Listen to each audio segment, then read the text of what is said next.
तो martial master के पिछले एपिसोड में हमने देखा था कि क्वेंचैन जीरो के साथ टावर में खो जाने का नाटक कर रहा होता है। वहीं पर उस टावर को एक भूल भुलैया की तरह बनाया गया होता है, जिसमें सही रास्ता ढूंढने में जीरो को काफी ज्यादा प्रॉब्लम आ रही होती है, जो देखकर वह परेशान होने लगता है।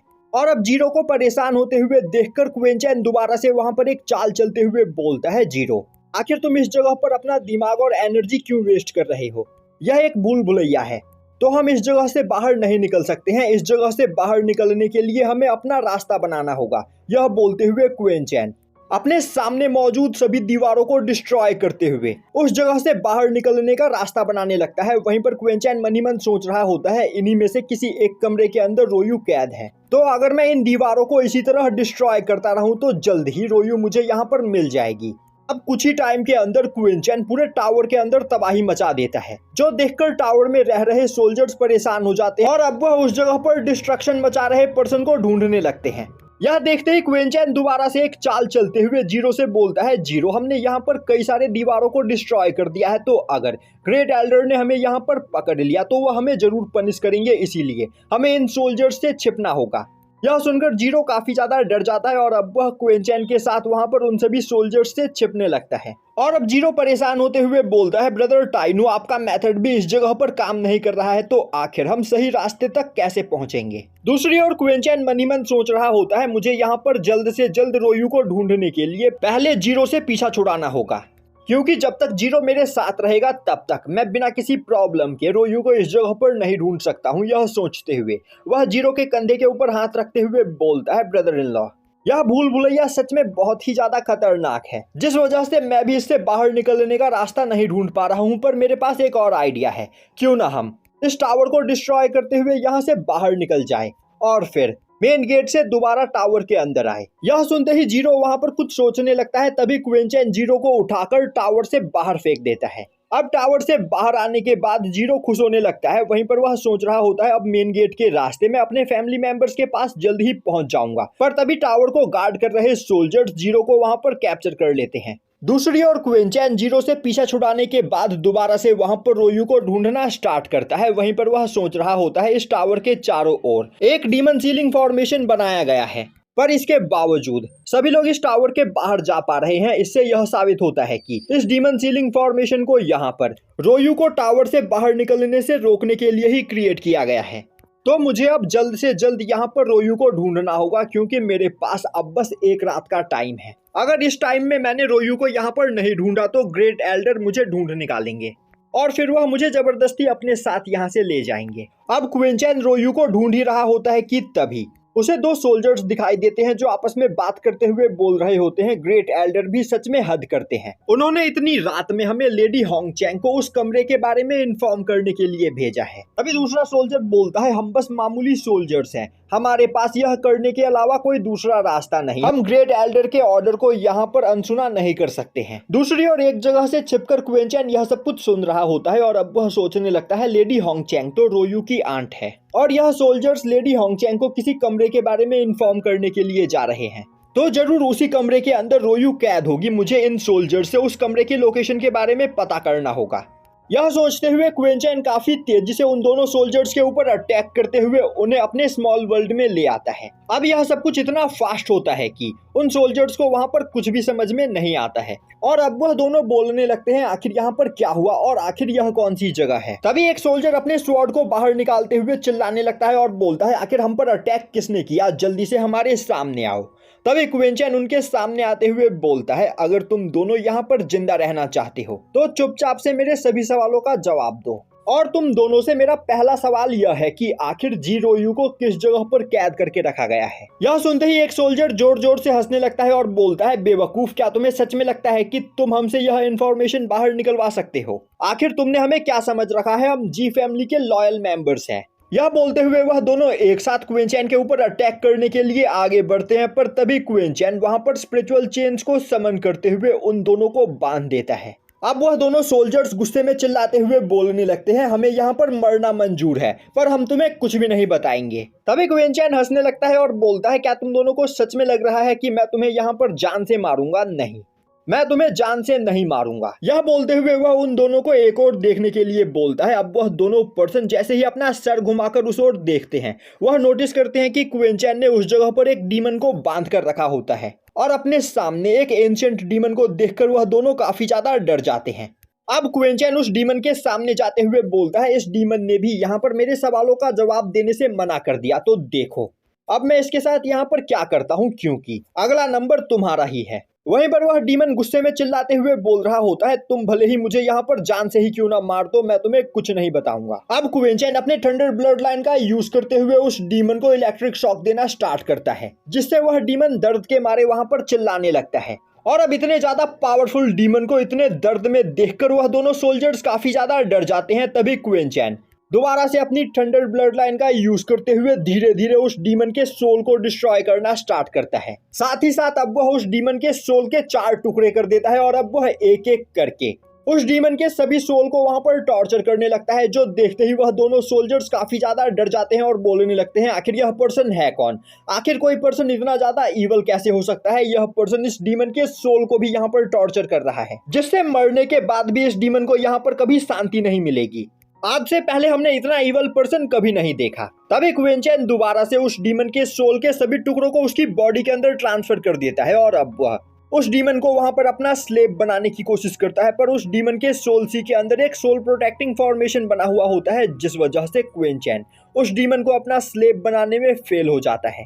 अब क्विंचैन उन दोनों सोल्जर्स की ओर देखते हुए बोलता है, इस डीमन को तो इसके सोल प्रोटेक्टिंग सील ने इसे यहाँ पर बचा लिया, पर तुम दोनों को यहाँ पर कौन बचाएगा? तुम दोनों के सोल को अपना स्लेव बनाकर मैं तुम्हें इटर्निटी तक टॉर्चर करूंगा। तो क्या तुम दोनों इसके लिए तैयार हो? यह सुनते ही वह दोनों ही सोल्जर्स डर के मारे थर-थर कांपने लगते हैं। तभी क्विंचैन धीरे धीरे उनकी ओर आगे बढ़ता है। अब एक सोल्जर वहां पर रोने लगता है। वहीं पर वह बोल रहा होता है, आखिर तुम्हें हमसे क्या चाहिए? हम तुम्हें कुछ भी देने के लिए तैयार है। अब पहले सोल्जर को रोते हुए देखकर दूसरा सोल्जर भी वहां पर रोने लगता है। तभी पहला सोल्जर डर के मारे उस जगह पर अनकॉन्शियस हो जाता है, जो देखते ही दूसरा सोल्जर भी अनकॉन्शियस होने का नाटक करने लगता है। तभी क्विंचैन दूसरे सोल्जर को पकड़ते हुए उसे वहां पर टॉर्चर करना स्टार्ट करता है और अब वह धीरे धीरे उसके सभी मेमोरी फ्रेगमेंट्स को वहां पर चेक करता है, पर उस सोल्जर के पास रोयू की लोकेशन के बारे में कोई भी जानकारी नहीं होती है। यह देखते ही क्विंचैन सोचने लगता है, इस सोल्जर की मेमोरी के हिसाब से बस ग्रेट एल्डर को ही यहाँ पर रोयू की लोकेशन के बारे में पता है और अभी ग्रेट एल्डर ने इन दोनों सोल्जर्स को लेडी होंगचैंग को अपने पास बुलाने के लिए भेजा था, तो जरूर यहाँ पर लेडी होंगचैंग को रोयू की लोकेशन के बारे में पता होगा। तभी पहले सोल्जर को उस जगह पर होश आ जाता है और अब वह देखता है कि उसके सामने दूसरा सोल्जर वहां पर लेविटेट हो रहा होता है। वहीं पर खड़ा क्विंचैन उसके सभी मेमोरी फ्रेगमेंट्स को तोड़ते हुए उसे काफी बुरी तरीके से टॉर्चर कर रहा होता है, जो देखते ही पहला सोल्जर डर के मारे दोबारा से वहां पर अनकॉन्शियस हो जाता है। अब क्विंचैन दूसरे सोल्जर को साइड करते हुए पहले सोल्जर की ओर आगे बढ़ता है और अब वह उसे भी वहां पर टॉर्चर करना स्टार्ट करता है, जिससे अब पहला सोल्जर दर्द के मारे चिल्लाने लगता है। वहीं पर वह बोल रहा होता है, प्लीज मुझे जान से मत मारो, मैं तुम्हारा स्लेव बनने के लिए तैयार हूँ। यह सुनते ही क्विंचैन रुक जाता है और अब वह दूसरे सोल्जर का रूप लेते हुए पहले सोल्जर से बोलता है, मैं चाहता हूँ कि तुम मुझे यहाँ पर अपना साथी समझो और मुझे लेडी होंगचैंग तक लेकर चलो। अब पहला सोल्जर क्विंचैन को अपने साथ लेकर लेडी होंगचैंग तक आता है। वहीं पर बैठकर लेडी होंगचैंग कल्टीवेशन करते हुए अपनी पावर को बढ़ाने की कोशिश कर रही होती है और अचानक से उस सोल्जर के वहां पर आने की वजह से लेडी होंगचैंग की कल्टीवेशन डिस्टर्ब हो जाती है, जिससे गुस्सा होकर वह काफी तेजी से अटैक करते हुए पहले सोल्जर को इंजर्ड कर देती है। अब पहला सोल्जर वहां पर नील डाउन करते हुए लेडी होंगचैंग से माफी मांगने लगता है। वहीं पर क्विंचैन बिना डरे लेडी होंगचैंग के सामने खड़ा होता है, जो देखते ही लेडी होंगचैंग गुस्से में क्विंचैन के भी ऊपर अटैक कर देती है। तभी क्विंचैन नाटक करते हुए बोलता है, माय लेडी, मैं इस जगह पर आपके पास ग्रेट एल्डर का मैसेज लेकर आया हूँ। यह सुनते ही लेडी होंगचैंग अपने अटैक को रोक लेती है और अब वह बोलती है, जल्दी बताओ कि आखिर ग्रेट एल्डर को मुझसे यहाँ पर क्या चाहिए। अब क्विंचैन बोलता है, ग्रेट एल्डर अभी तुरंत आपसे मिलना चाहते हैं क्योंकि उन्हें यहाँ पर आपसे कोई इम्पोर्टेंट बात करनी है। यह सुनते ही लेडी होंगचैंग उसे वहाँ पर रास्ता दिखाने के लिए बोलती है, जो सुनते ही पहला सोल्जर वहाँ पर खड़ा होते हुए लेडी होंगचैंग को अपने साथ लेकर एक कमरे तक आता है, जिस कमरे के अंदर ग्रेट एल्डर लेडी होंगचैंग का इंतजार कर रहे होते हैं। तभी क्विंचैन एक फॉर्मेशन बनाते हुए चुपके से उसे लेडी होंगचैंग के ऊपर सेट कर देता है, जिससे वह ग्रेट एल्डर और लेडी होंगचैंग के बीच हो रही बात को सुन सकता है। अब लेडी होंगचैंग ग्रेट एल्डर के पास आते ही उससे बोलती है, ग्रेट एल्डर आखिर आपने इस टाइम पर मुझे यहाँ पर क्यों बुलाया है? क्या इस जगह पर कोई प्रॉब्लम क्रिएट हो गई है? अगर आप यहाँ पर मुझसे रोयू के विषय में बात करना चाहते हो तो आपको परेशान होने की कोई जरूरत नहीं। जब तक एंसेस्टर मुझे ऑर्डर नहीं देते हैं तब तक मैं यहाँ पर रोयू को आजाद नहीं करूंगी। यह बोलते हुए लेडी होंगचैंग उस जगह से जाने लगती है। दूसरी ओर क्वेंचैन अपने फॉर्मेशन का यूज करते हुए यह सभी बातें सुन रहा होता है। तभी ग्रेट एल्डर लेडी होंगचैंग को रोकते हुए उसे वहां पर बैठने के लिए बोलते हैं। यह सुनते ही लेडी होंगचैंग वहां पर बैठ जाती है। तभी ग्रेट एल्डर बोलते हैं, आज से लगभग 100 साल पहले हमारे एंसेस्टर ने हमें यह ऑर्डर दिया था कि हम प्याओ म्याओ पैलेस के साथ मिलकर काम करें, और अपने एंसेस्टर की बात मानते हुए हमने प्याओ म्याओ पैलेस के साथ मिलकर काम करना स्टार्ट कर दिया। और फिर हमें पता चला कि प्याओ म्याओ पैलेस के लोग डीमन क्लैन के साथ मिलकर काम कर रहे हैं, और ना चाहते हुए भी हमें एंसेस्टर की वजह से प्याओ म्याओ पैलेस के सभी ऑर्डर्स को फॉलो करना पड़ा। और देखते ही देखते हमारे आधे से ज्यादा फैमिली के ऊपर डीमन क्लैन का अब कब्जा हो चुका है। हमारी जी फैमिली आज से 100 साल पहले जितनी ज्यादा पावरफुल हुआ करती थी, हमारी पावर आज के टाइम पर उसके आधे से भी कम हो चुकी है। और मो फैमिली जो आज से 100 साल पहले बस एक छोटी सी फैमिली थी, वह हमारे जी फैमिली को स्वॉलो करने की प्लानिंग कर रही है। इसीलिए मैं यह सोच रहा हूँ कि हम अपने फॉरबिडन ग्राउंड को यहाँ पर एक और बार अनसील करें और उसके अंदर जाकर स्पिरिट लिक्विड को हासिल करें। तभी लेडी होंगचैंग बोलती है, सीक्रेट ग्राउंड एक बहुत ही ज्यादा खतरनाक जगह है, और जब पिछली बार हमने उसके दरवाजे को खोला था तो हमारे फैमिली के कई सारे पियरलेस जीनियस मारे गए थे, और मैं दोबारा से यहाँ पर यह रिस्क लेना नहीं चाहती हूँ। और तो और ग्रेट एल्डर, मैं यह जानती हूँ कि आप यहाँ पर रोयू को उस हिडन ट्रेनिंग ग्राउंड में भेजने का प्लान बना रहे हो, तो मैं ऐसा कभी नहीं होने दूंगी। तभी ग्रेट एल्डर खड़े होते हुए बोलते हैं। तभी ग्रेट एल्डर खड़ा होते हुए बोलता है, रोयू ही हमारे फैमिली की एक ऐसी मेंबर है जिसके पास मूनलाइट डिवाइन बॉडी है, और रोयू के अलावा फॉरबिडन ग्राउंड के ऊपर सेट किए गए सील को कोई भी डिस्ट्रॉय नहीं कर सकता है।